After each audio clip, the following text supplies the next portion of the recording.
What I wanted to first talk to you about tonight is a problem.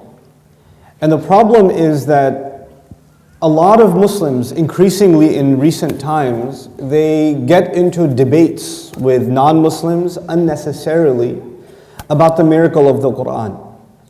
About the fact that the Quran it can only be from Allah, and they want to convey that to a non-Muslim, and this is almost the first thing they talk to with a non-Muslim about. Like, let me tell you about Islam, and the first thing I'm going to tell you is look at how awesome the Quran is, and let me tell you how many miracles it has in it, and I can prove it to you, and all of that. And it becomes like a back and forth debate. And this is a very problematic approach for many reasons, and one of them is, in debates, nobody ever goes into a debate to listen to the other side or to be interested in what the other has to say. When you go into a debate, you go into it to crush your opponent. So even if you are defeated, you are going to be thinking, how do I come back tomorrow and beat him back up? How do I get back up with a response? How do I come up with a counter? You don't listen to something that defeats an argument and say, okay, you know what, I agree, I accept what you have to say. There's a pride that comes inside the human being. It takes over, and it doesn't let you accept in a debate forum. Whether it's the truth or falsehood doesn't even matter.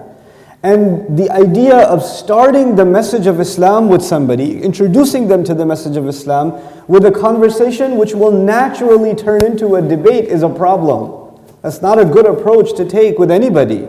And certainly this is not the approach of the Quran. Now, a few places in the Quran, Allah Azza wa Jal issued a challenge, and I think all of you here are familiar with the challenge. You know, وَإِن كُنْتُمْ فِي رَيْبٍ مِّمَّا نَزَّلْنَا عَلَىٰ عَبْدِنَا فَأْتُوا بِسُورَةٍ مِّن مِّثْلِهِ. If you're in any doubt about what we've sent down, bring a surah like it. But you know that ayah came down in Medina. The ayah came down in Medina, and actually at the best in late Meccan revelation. In other words, the Quran did not come down in the beginning, and the Prophet ﷺ went around to people and said, look, if you don't think this is the truth, bring a surah. Bring a surah. It didn't work like that.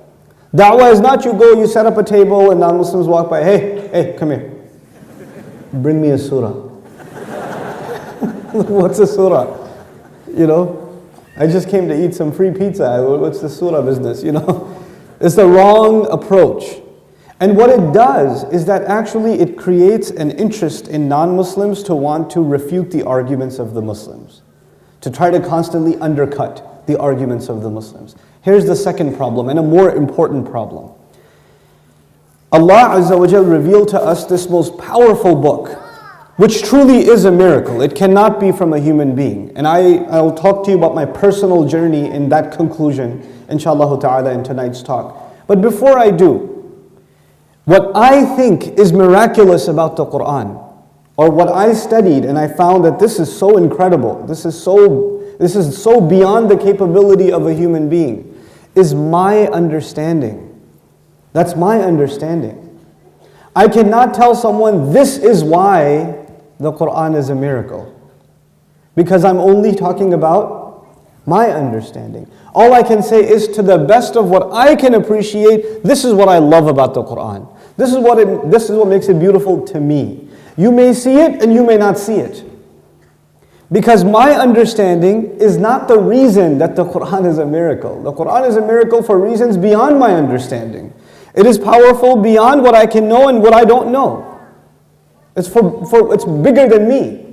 So if I only associate the miracle of the Quran with my particular understanding, then we're actually limiting the miracle of the Quran, and it can't be limited.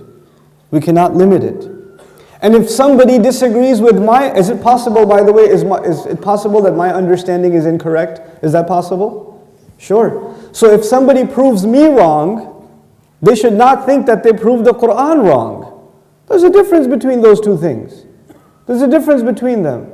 So I can share with you the best of my understanding and still maintain that my understanding may be limited, but the word of Allah is perfect. We have to maintain the distinction between those two things. Now, having given you that brief introduction,